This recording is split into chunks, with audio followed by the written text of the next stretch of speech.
All right, jumping right into it. We're breaking down this December 2024 express entry draw, for Canadian immigration. Yeah. And we're getting all this info from that YouTube video you sent over. Right. 676 invitations to apply for permanent residency. That's pretty good. Not bad at all. Yeah. But get this. Okay. They were all for the provincial nominee program. Interesting. What do you make of that? Well, it's significant, I think. Oh, Remember back in November, Yeah. there were 6 express entry draws, Mm-hmm. and over 5,500 invitations went out. Right. So this December draw, Yeah. focusing only on the PNP, suggests that maybe their strategy is changing. Okay. It seems like Canada's being very particular Yeah. about the skills and experience they're looking for. So are you saying that just being eligible for express entry isn't good enough anymore? Like you really need that nomination from a province? Well, it's not quite that straightforward. Express entry, you see. Yeah. It manages applications for the Canadian Experience Class, Right. the Federal Skilled Worker Program, Uh-huh. and the Federal Skilled Trades Program. Yeah. But a provincial nomination Okay. through the PNP Mm-hmm. adds a massive 600 points Wow. to your comprehensive ranking system score. 600 points. 600. It's a game changer.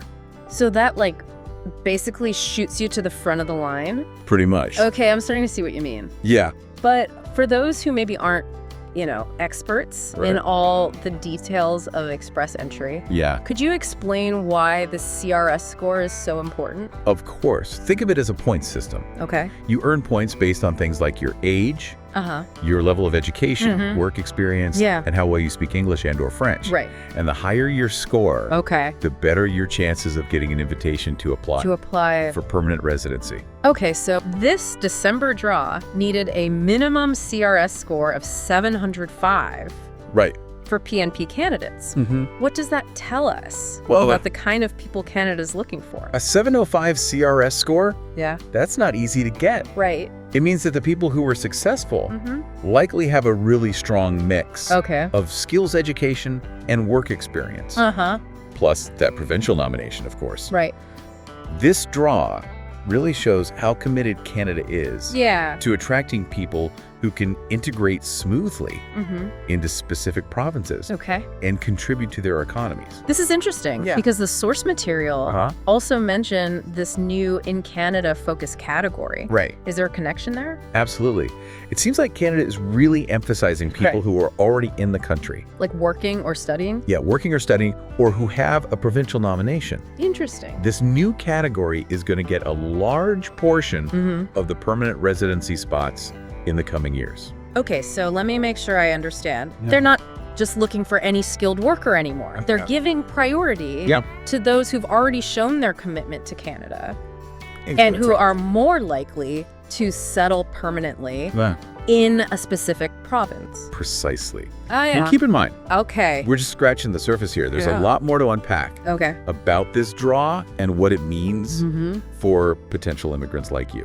All right, you've definitely got me intrigued. Good. Let's dig deeper Okay. and see what other insights we can find Sounds good. for our listeners. Let's do it. Okay, so we've talked about how this December Express entry draw was laser focused on provincial nominees. Right. But I'm still kind of confused about how this in Canada category fits into all of this. Yeah. Like, what does it mean for someone who wants to live in Canada permanently? This category is a big deal. Okay. Especially for those who are already in Canada. Okay. Maybe on a work permit or a study permit. Yeah. It's meant to make the process of getting permanent residency easier Okay, so for folks who've already shown they're serious about living here. but wouldn't they still have to go through the express entry system and meet all those CRS requirements? Yes, but the in Canada category.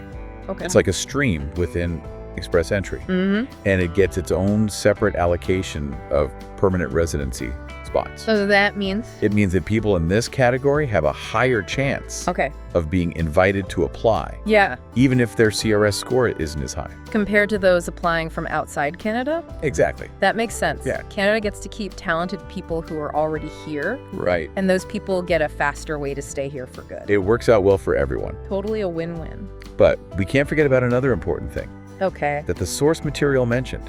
What's that?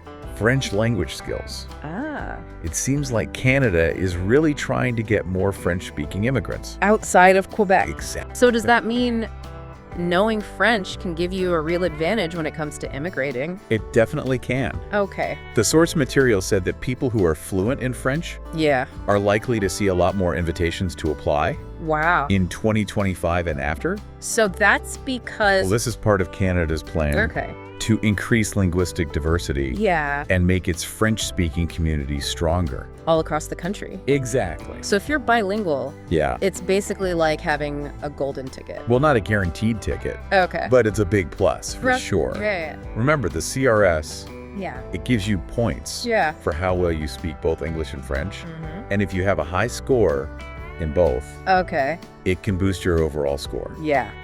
And that increases your chances of being chosen.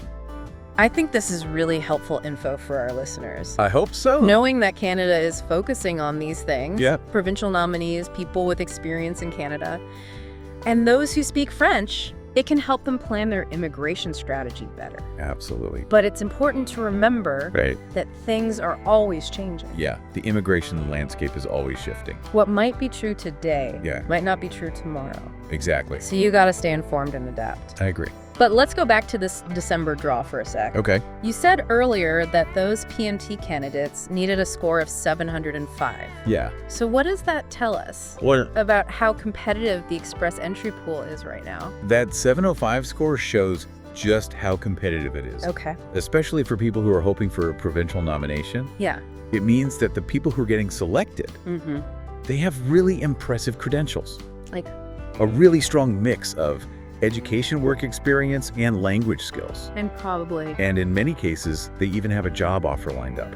So it's not enough to just meet the basic requirements anymore? No, it's not. You have to go above and beyond You really have to stand out. So it's super important to create a strong express entry profile. I agree. It's not just about listing what you've done. Right. You have to show off your skills and experience Yeah, in a way that lines up with what Canada needs. that's a good way to put it. Okay, so let's imagine Okay. our listener has done their homework. Yeah. They know their CRS score, Mm-hmm. and they're ready to take the leap. Okay. What are the first steps they need to take? Well, the first thing is to create an online express entry profile. Okay. It's like a detailed resume, Mm-hmm. specifically for Canadian immigration. Okay. You'll put in all your personal information, Yeah. details about your education work, Yeah. experience, your language skills, Mm-hmm. and anything else that could help you get those CRS points. So it's all about showing who you are, Yeah. what you can offer, Uh-huh. and why you'd be a valuable addition to Canada. You got it. Like your first impression. Exactly. Make it count. Yeah, once your profile is submitted, it goes into the express entry pool Mm-hmm. and it gets ranked with everyone else's Okay. from all around the world. And then comes the hard part, Yeah, the waiting game. waiting of an invitation to apply. Exactly. And those invitations, Yeah, they're sent out through those regular draws. like the one we've been talking about. That's right. Okay, Yeah. so let's say our listener gets that invitation. Okay. What happens then? Well, What's the timeline for sending in their application right. and making their Canadian dream come true? So you've gotten that invitation. Yeah, that invitation to apply. What's next? Well, getting the invitation is huge, Yeah. but it's not over yet. Right. You have a certain amount of time, Okay. usually 90 days, To what? to submit your full application Okay. for permanent residency. So that includes. You have to gather all the necessary documents Uh-huh. to support the info you put in your express entry profile. So it's kind of like a race against time, You could say that. making sure everything's organized and submitted before the deadline. Yeah, it's important to be prepared. But what if Yeah. what if express entry just doesn't work out? Right. Are there other ways There are. to try to immigrate to Canada? Definitely. Express entry is a popular way, Yeah. but it's not the only way. Okay. Canada has a lot of different immigration programs Okay. designed for different kinds of people. So what are some of those? One that a lot of people like Okay. is the Family Sponsorship Program. Okay. This program lets Canadian citizens and permanent residents Mm-hmm. sponsor certain family members Okay. to come to Canada, like their spouse or common law partner, Mm-hmm. dependent children, Mm-hmm. parents, grandparents. So it's about, It's all about keeping families together. yeah, I bet that's a big reason why people choose this program, It is. especially if they already have family in Canada. Exactly. But what about people who are more entrepreneurial? Oh, right. Well, Canada has a program for that too. Yeah. It's called the Business Immigration Program. And what's that about? It's for people who have innovative business ideas Okay. and the money to invest in the Canadian economy. So if you have a great business plan or the resources to invest, this could be the way to go. Exactly. And this program has different streams. What do you mean by streams? Well, each one is designed for different business goals Okay. and different levels of investment. So like, There are startup visas for entrepreneurs with new ideas and investor programs for those who want to contribute financially. so Canada has options. Canada has options for people who want to make a real economic impact, This all shows that Canada is committed to, attracting a wide range of talent and investment. but I'm curious about something else. Okay. Canada's known for its humanitarian efforts. Yeah. What about refugees? Oh, Canada has a strong history of Yeah. helping people who are escaping persecution, war, and other crises. And what's the program called? It's the Refugee and Humanitarian Resettlement Program. And that offers. It offers protection and a chance to start a new life for Wow. vulnerable people from all over the world.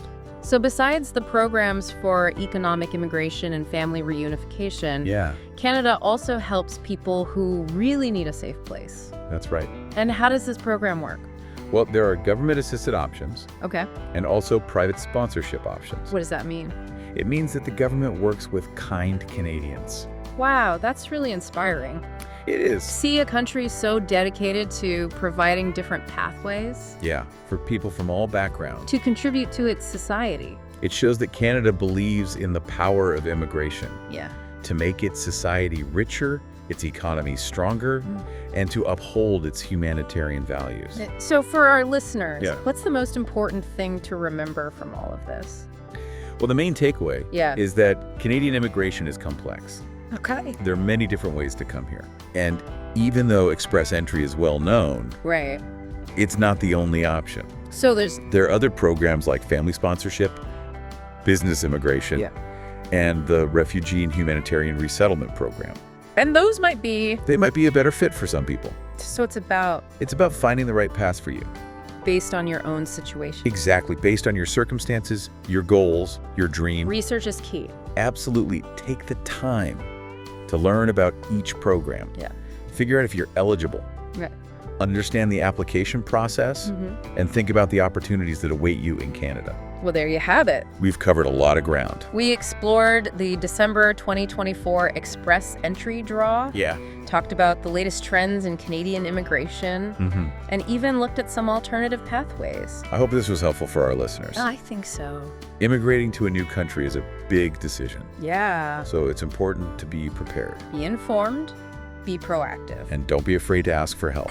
There are experts out there who can guide you. Exactly. We encourage you to keep learning, Yeah. to keep those Canadian dreams alive. And remember, with planning and effort, Your new life in Canada. might be closer than you think.